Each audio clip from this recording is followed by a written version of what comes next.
Hey everybody, it's Forecast Year here. Forecast Year reporting in. Today is December the 2nd, 2014. Chuck Hagel was forced out. He was forced to resign. He was basically terminated from his role as Secretary of Defense under President Obama. President Obama and team forced him out. There's a lot of talk about why this is and what happened. Chuck Hagel, however you feel about him, he was a prior military veteran and pretty knowledgeable about a lot of different topics. And in my opinion, fairly well qualified to do the very difficult role of Secretary of Defense amid a variety of challenges we're involved in. This is now going on, I believe, the fourth Secretary of Defense that Obama will have had in his 6 years as president. That's very high turnover in that role. And Ron Paul has made a great comment here on RT.com. Basically, nobody wants to be a Secretary of Defense. He went down a list of people he was trying to get to be Secretary of Defense. And a lot of people don't want the job. He also had Bob Gates and Leon Panetta previously.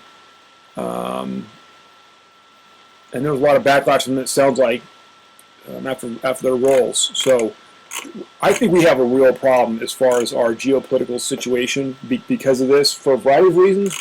Here's the outcome on this thing.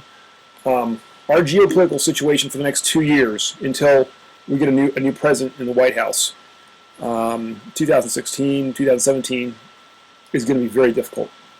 And the guy that he's now nominated, it appears, is a guy named Ashton Carter. There's Chuck Hagel on his way out. And Chuck Hagel, just before he resigned, about a month before, this is October, the end of October, approved a quarantine. We sent the troops basically into Liberia to assist with the containing the Ebola problem down there. 3,000 troops. All right, well, Chuck Hagel basically said there's going to be a quarantine for troops coming back to the U.S. and all this. And this was in difference to the refusal of the Obama administration to put quarantines on people coming from the hot zone to the United States. And that's, in my opinion, an act of huge irresponsibility. Everybody ought to be quarantined if they're coming from there. If they want to come here, they ought to go through a double quarantine, in my opinion, first. Anyhow,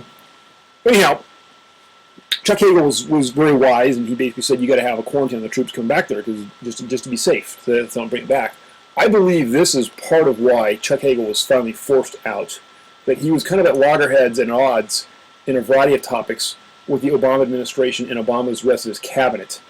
And Chuck Hagel's military judgment is, in my opinion, fairly good. Also, he's a product of that. This guy here, we should be very worried if this guy gets in power as a Secretary of Defense. He is not qualified. He's a physics professor who then became like a high-level politician who oversaw weapons acquisitions programs. So he knows about physics and high-end weapon systems. He does not know about military strategy and running a military. Okay, that's a very different topic. And so he is not qualified at any level to do this job. From a strategy standpoint, our military is going to be in jeopardy, and he does not have the kind of military strategy mind needed to do this thing. The closest thing he's done is he wrote this book called Preemptive Defense. For those of you who are familiar with what preemptive means, it means like a preemptive first strike. Basically means you think someone's going to attack you, so you attack them first. It's a highly offensive. It's basically like the mentality, like, a good defense is a good offense is the best defense. Well, it's a very warmongering type strategy that gets you into a lot of messy quagmires instead of being prudent about engaging with your military.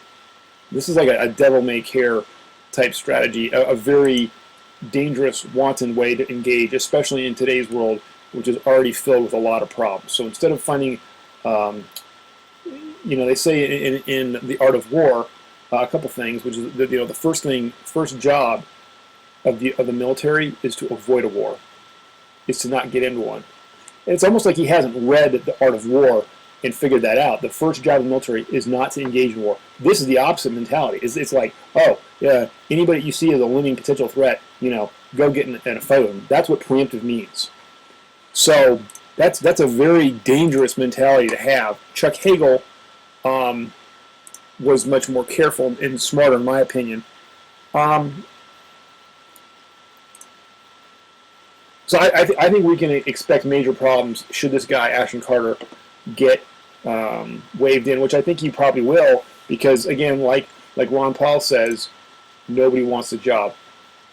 I expect we can have a variety of real military quagmires in the next 2 years for the United States.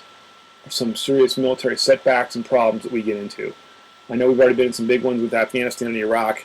I hate to say it, the leadership in the direction they're headed in is not smart and not good. So get your game face on and be ready for just be ready is what I would say. And we'll find out what's going to happen here on the horizon. But I would expect some strategic, if nothing else, some military strategic screw-up decisions on a high order, because this guy simply does not have a great military mind or background, and frankly, neither does Obama. Thanks for listening. This is Forecast Year, signing out.